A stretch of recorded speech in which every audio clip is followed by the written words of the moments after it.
जय Maharashtra public. सकाळ सकाळ गाडी देवळी निघालो बघा डायरेक्ट तुळजापूरच्या दिशेनं, कारण आज जायचं आपल्याला अंबिका वधू सूचक केंद्रावर लग्नाची तारीख आली होती. मग काय गेलो डायरेक्ट गाडी लावली तिथे, म्हणजे भूक लागली सोन्या नाश्ता करून येऊ. मग शंभूराजे नाश्ता सेंटरवर मस्तपैकी नाश्ता केला आणि गेलो तर काय क्लायंट आली होती.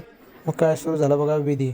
पहिल्या सुरू सुपारी फोडून घेतली, नंतर काय हळदी लावायच्या होत्या. मग काय हळदी चालू झाल्या.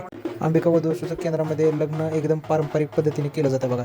ज्यांना कोणाला नोंदणी करायची असेल त्यांनी नोंदणी करू शकता. मुलीसाठी नोंदणी मोफत आहे, मुलाला जे काय असेल ते फीस द्यावी लागेल. हळदी झाल्या काय नवरदेव बरेडे झाला होता.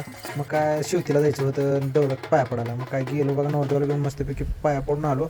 आणि काय लगे डायरेक्ट चला म्हणलं आता बघल्यावर तर काय कलवऱ्या म्हणलं जरा नाचून घ्या. नाचावा म्हणलं, एक एक भांगड्या मारल्या. चलावा म्हणलं वेळ व्हायला. मग काय काकाने चालू केली बघा मंगलाष्टिका. ही काका एक नंबर आहे बघा. काय बी म्हणलं तर काकाला काहीच वाटत नाही. मी तर काकाला लई चिडवीत असतो बघा. काका बी काय हे करा ते करा. आणि नवीनच काकानं चालू केलं बघा डोक्याला डोकं आदळाचं. मग काय काकाला आदळा म्हणलं, ग्रुपिंग घेतली, माणसं जेवा बसली. जेव्हा म्हणलं नवरनवरला म्हणलं आता तुम्ही घ्या बी जेवण. नवरदेवाला म्हणलं जेवण झालं असलं तर बघा कोण राहिलं तर त्याची ग्रुपिंग घ्या. घेतली, दोघं तिघं राहिली होती. मग म्हणलं जावा आता. तर काका म्हणला जय महाराष्ट्र. जय महाराष्ट्र. तर जय महाराष्ट्र जावा म्हणलं काका. मग काय जर नवरी बी रडायला लागली तर नको बाई म्हणला, दिल्या घरी सुखी राहा.